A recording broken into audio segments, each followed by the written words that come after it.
கண்டுக்கலாமா, அவங்களுக்கு குடும்பத்தை எந்த உதவியும் செய்யாம நான் தனி ஒரு என் போன போக்கில் தெரிஞ்சுன்னா அவங்க எனக்கு அப்படி ஒரு சூழ்நிலை வரும்போது எனக்கு கொடுப்பாங்களா?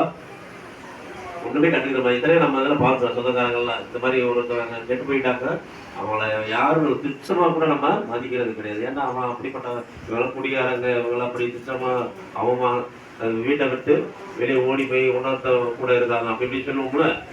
இந்த மாதிரி அவங்க கெட்டு போனா நமக்கு உதவி மூலமா யாருமே வரமாட்டாங்க. ஆனா தேவன் அப்படிப்பட்டவர்களா இருந்தா கூட நாம் பாவிகளா இருக்கையில் அவர்களுக்காக கிறிஸ்து நமக்கு மரித்தாருன்னு சொல்லிட்டு இருக்கிற தேவன் அதான் அன்பா தான். ஒருவேளை அப்படிப்பட்ட நிலைமையில இருந்தால் கூட அவங்களுக்காக கூட அந்த அவங்களையும் மன்னித்து அவங்களுக்காக ஒருத்தவங்க நான் உனக்கு கிட்னி கொடுக்குறேன், உங்களுக்கு கல்லீரல் கொடுக்குறேன்னு சொல்லி கொண்டு வர்றாங்கல்ல, அதுதான் தேவனுடைய அன்பு. உலகத்துல யாருமே கொடுக்கவே மாட்டாங்க.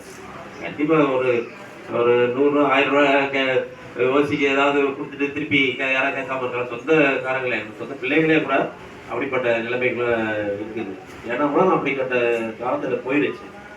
ஏன்னா கடைசி காலத்துல அப்படிப்பட்ட தாய் நீங்க வாசித்திருப்பீங்க உள்ள பகுதியில் கடைசி காலத்துல எப்படி தற்பிரியராயும் பணப்பிரியராயும் தகப்பன் தாய்க்கு கீழ்ப்படியாத பிள்ளைகளா இப்படிதான் மாமனார் மாமிக்கு விரோதமாக நிறைய உங்க வீட்டாரே உங்க சத்துக்கள் அனுப்புவார்கள் கிடைச்சிடும் அப்படின்னு சொல்லி இருக்கு.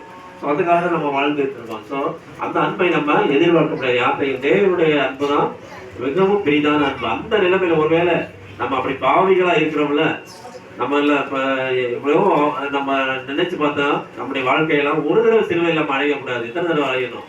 நம்மளாம் 10 தடவை கூட அரைஞ்சா கூட நம்ம பாவம் மன்னிக்கப்படாது. ஆனால் தேவன் ஒரே அந்த விசுவாசித்தாரு. அதை நம்ம போய் அடைய முடியுமா? நம்ம சில பேர் இந்த